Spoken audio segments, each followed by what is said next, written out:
యేసన్న గారి దగ్గరికి ఒక సహోదరుడు వచ్చాడట. వచ్చి, యేసన్న గారు ఇప్పుడు దాకా మీరు చెప్పారు కదా, దేవుడు ఉన్నాడు అని చెప్పావు కదా, నీ దేవుడు ఎక్కడున్నాడో చూపి నాకు ఇప్పుడు అన్నాడు. వెంటనే యేసన్న గారు చిన్న ప్రార్థన చేసుకున్నాడు. ప్రభువా, వీడికి ఏం సమాధానం చెప్పాలని ప్రార్థన చేసిన తర్వాత దేవుడు ఒక ఆలోచించాడు. మరి నీ తల్లో మెదడలేదురా అన్నాడు యేసన్న. ఏమన్నాడంట? నీ తల్లో మెదడలేదురా. నా తల్లో మెదడలేదంటావా? నా తల్లో మెదడు ఉంది, మెదడు లేకపోతే నేను ఎట్లా మాట్లాడు? లేదు, నీ తల్లో మెదడలేదు, మెదడుంటే నాకు చూపి అన్నాడు. మెదడుంటే నాకు చూపి అన్నాడు.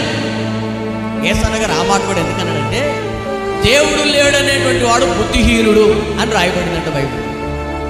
ఆ సంగతి యేసన్న గారికి జ్ఞాపకం వచ్చింది.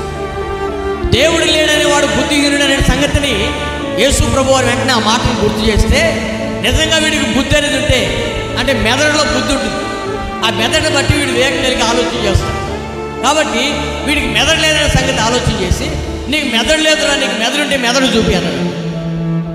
అప్పుడు వాడు యేసన్న గారికి దండం పెట్టి, అయ్యగారు నీకు వందనాలు, నిన్ను దేవుడు లేడని చెప్పేసి అడిగాను, దయచేసి నన్ను క్షమించు. ఇప్పుడు నీకు నా మెదడు చూపించాలంటే నా బుర్ర బద్దలు కొట్టుకోవాలి, నా బుర్ర బద్దలు కొట్టుకొని నీకు మెదడు చూపెట్టాలి. నేను బుర్ర బద్దలు కొట్టుకుని మరుక్షణం నేను చచ్చిపోతాను.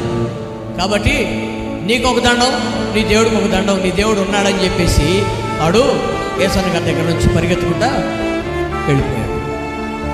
ప్రియ దేవుని బిడ్డలారా, చూడండి, ఈ రోజున ఏ విధము చేతనైనా సులువైన చిక్కు ప్రశ్నలు వేసి మనల్ని సంఖ్యలతో బంధించాలని మన దగ్గరికి వస్తుంటారు కొంతమంది. అయితే ఆ సంఖ్యలతో బంధించాలని వచ్చినటువంటి వారిని కూడా దేవుడు మార్చివేసి నిన్ను బట్టి ఒక ఘనమైనటువంటి సాక్ష్యాన్ని 10 మందికి ప్రకటించినట్లుగా దేవుడు చేస్తాడు. నేను హల్లెలూయా.